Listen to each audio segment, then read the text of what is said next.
शिक्षा विकास संस्थान ओडिशा प्रादेशिक आचार्य प्रशिक्षण शिविर कलिंगनगर घाटिका समाप्त हो सारी।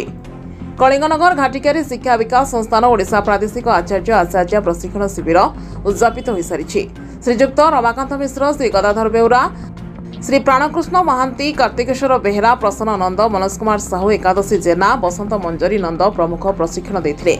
निर्देशक शरद विश्वाल, उपदेष्टा दिगराज वर्मा, सभापति नवगन बारिक, संपादक विश्वनाथ प्रधान द्वारा शिविर उद्यापन होता। लक्ष्मीधर आचार्य, अक्षय बेहेरा, विजय कुमार साहू, कानुचरण महाकुड़, रवींद्र कुमार साहू, विद्याधर बेहेरा संपूर्ण सहयोग में प्रशिक्षण शिविर अति सुंदर भाव सफल हो पारिथिला। मो ना हूँ रश्मिता नाथ। मु समय गाड़िया सरस्वती शिशु विद्या मंदिर रे अध्ययन करूँ, पिला अध्यापन करूँ। तो आमर दीर्घ दिन धरी एठारे माने घाटिकिया कलिंगनगर घाटिकिया स्कूल रे आमर सरस्वती शिशु विद्या मंदिर आमर ओडिशा सरकार अधीन रे थिबा आमर संस्थान ओडिशा सरस्वती शिशु विकास संस्थानटा सरस्वती शिशु विद्या संस्थान तरफ दीर्घ आमर 3 तारिख रु 7 तारिख धरिकी 5 दिन धरिकी एठारे जो प्रशिक्षण दि जाउथुला आमर आचार्य मानकू। तो आमे सबू प्राय 30 स्कूल रु एठारे सामिल हेतिलु एवं एठारे आउ गोटे कथा सबुठ बड़ जिनिस आमर भारतीय संस्कृति जो दिन को दिन लोप पाई जाउची, माने पाश्चात्य संस्कृति को विशेष भाव समस्त जो आपणाउचंती। तो आमर सरस्वती शिशु विद्या मंदिर आम पिलाटी को पढ़ाऊचे बा अध्यापन ताकू दौचे कौन पाई, माने सी केमती भारतीय संस्कृति को भारतीय नैतिक मूल्यबोध पाइपर, भारतीय संस्कृति को आपणाई पार। आमर जो वैदिक आगुरु माने वेदर जो प्रथम थिला वेद प्रथम वेद पाठ करुला पिलाटी आग गुरुकुल आश्रम जाइकी से सब जिनिस जोटा माने लोप पाई जाउची आमे ताको पुनरुद्धार करिबा पई आमे आमर आचार्य माने जन शिक्षक चाहिए देशर मेरुदंड को से बदल पार। तो से आम तो जी आम द्वारा जी संभव आम आचार्य माने एतिक आम प्रशिक्षण केन्द्र शिविर आम पाइलु, माने आम तालीम पाइलु कि पिला मानक आम केमिति भाव में गढ़ी पारिबु, गोटे उत्तम नागरिक करिपारबु। खाली पिलाटे बड़ होई चाकरी करदेव, भल पाठ पढ़िबो, पास होइजिवो, सेटा बड़ कथा नहीं। पिलाटी केमिति गोटे उत्तम नागरिक होई पारिबो, से निजर तो जहाँ उन्नति करिवो, निज देश निज परिवार गोटे राष्ट्र नायक होई जेमती भविष्य में गढ़ी पार। लक्ष्मीधर आचार्य मुझे शिक्षा विकास संस्थान रे कार्य करे। आमर यहाँ प्रादेशिक प्रशिक्षण 3 तारिख रु आरंभ हो आज पर्यंत चली 7 तारिख पर्यंत 5 दिनिया प्रशिक्षण चली। एथिरे उद्घाटक भाव डॉक्टर शरद कुमार विश्वाल, डॉक्टर दिगराज ब्रह्मा जोग देइथिले।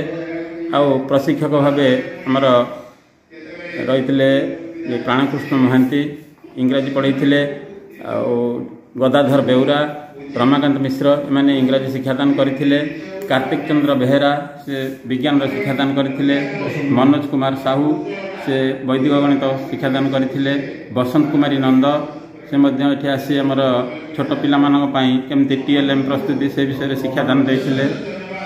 आ हमर रहिथिले प्रसन्न कुमार नंद, रमाकांत मिश्र एमाने समस्ते जगह शिक्षादान करथिले।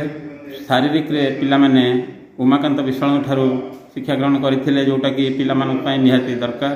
ता सहित आमर रही 100 रु ऊर्ध्व प्रशिक्षार्थी यही जगह रही शिक्षा ग्रहण करुले।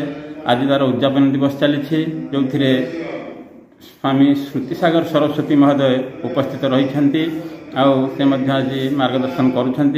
पिला माने ए जगह रही शिक्षादान करी शिक्षा ग्रहण करी बहुत खुशी अच्छा कही रखुची। धन्यवाद।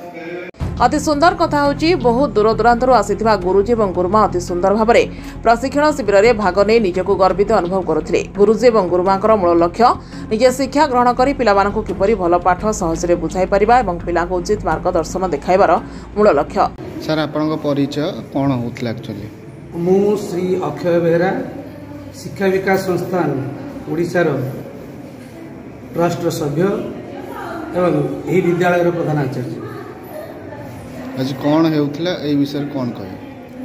शिक्षा विकास संस्थान ओडिशा जहाँ कि एक अग्रणी शिक्षानुष्ठान सारा राज्य में कार्य करुच्ची। समग्र राज्य में थिबा शिक्षानुष्ठान छात्र छात्री मानकर शैक्षिक, मानसिक, बौद्धिक सर्वोपरि सामग्रिक विकास निमंते कार्य करुच्ची एवं यही अनुष्ठान गुरुजी गुरुमा मानकर दक्षता वृद्धि निमंते कार्य करुछि। शिक्षा विकास संस्थान ओडिशार योजन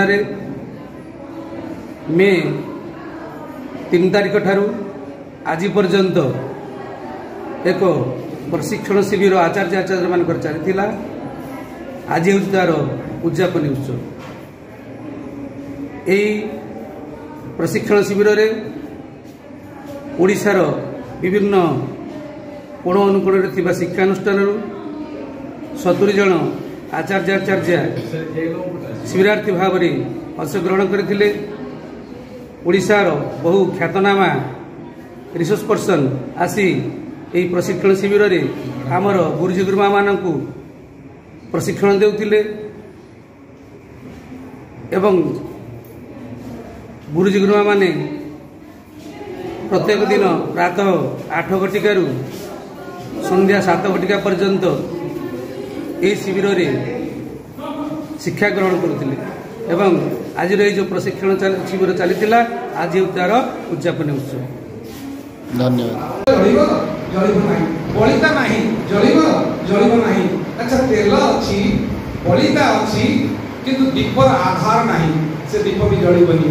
आधार अच्छी बलिता अच्छी तेल अच्छी तथापि दीप जलुनी अभाव कौन ना दियासिली नहीं बा जो अग्नि संयोग यंत्र नहीं। अच्छा सेटा भी आसिला तथापि दीप जलुनी अभाव कौन रहा जो तत्र उच्यते अर्थात दियासिली की मारिक लगेवा लोकर आवश्यकता अच्छी तार दीप जलिब।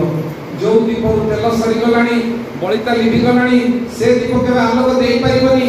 आमे जो पाठ अतीत पढ़ी से पाठ आम हजिगलाणी से पुराना जिनिस धरी पाठ पढ़ले पिला कौन शिखिबा। तो प्रति मुहूर्त में जलुवा दीप ही लक्ष्य दीपावली जाली दे पारिबो आम आलोक सारा दुनिया को आलोकित कर पारिबा। एबे भी सुंदरी सागर राति 11-12 बजे पाठ पढ़े अनुरोध आपण निज विद्यार्थी सजातु जन प्रकृत आचार्य आचार्य नहीं पारे आपण आलोक सारा दुनिया आलोकित हो सिद्धि कर जन आचार्य बा आचार्य तेणु आम एभली हेबा दरकार आचार सिद्धि हेबा दरकार जहाँ सारा दुनिया आमको देखिबो।